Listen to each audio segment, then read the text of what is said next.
I'm Chris, I'm an anthropologist. I also work here at Cut as the series editor for 100 Years of Beauty. We just did 100 Years Men. We found a model named Samuel who was a really good sport. We wanted to use all of his hair, his natural hair on his scalp and on his face. No wigs, no extensions, and no fake mustaches or facial hair. Which also explains why we had to shoot this in a really crazy order. So we didn't shoot this chronologically, but rather from hairstyle being longest to shortest, and facial hair longest to shortest too. That's very disorienting, and tons of hair everywhere.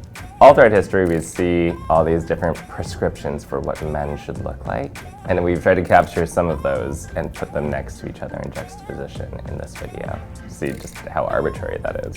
The places we looked were a lot of shaving and grooming advertisements. In the 1910s, the end of the Edwardian era, we see these crazy handlebar mustaches that take a lot of time and effort to cultivate. That was a time where men really dressed up all the time. There was a lot of occasion and pomp and circumstance. During the 20s, all these advances in industrial production, an expanding economy right before the Great Depression made these little consumer razors really popular. People didn't have to go to the barber and get a straight razor shave. People could actually get a very close shave at home regularly. So it became really in vogue to actually have no facial hair. We chose Clark Gable as our reference for the 30s.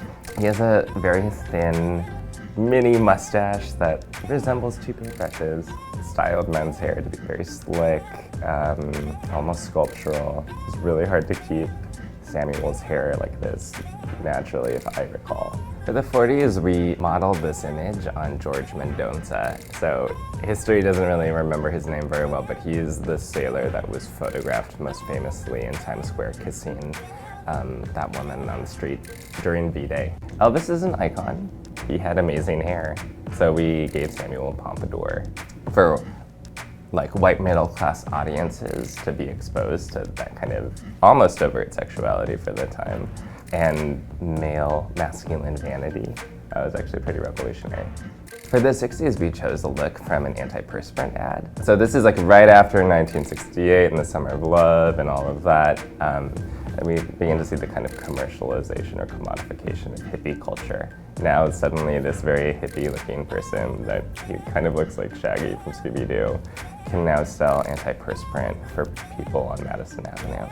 Okay, so where to place the 70s look in history, there's a couple things going on. All around the world, there's a sort of anti-Vietnam War protest zeitgeist. And one of the ways that counterculture had always represented itself was through different bodily practices, not disciplinary bodily practices like shaving every day and cutting your hair and grooming and the like, but kind of wilder, freer aesthetic.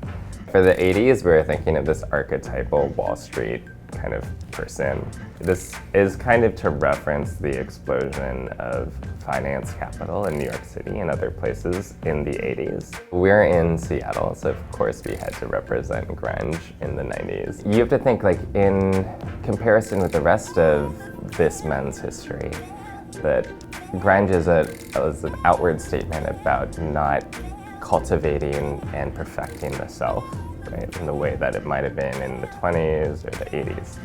God will never let us forget about this time in the 2000s where everybody described themselves as a metrosexual. So we gave Samuel the kind of prototypical faux hawk. We ended with Samuel's natural look, which is longer hair and a beard, affectionately described as the lumbersexual look, and definitely not rare around these parts in Seattle.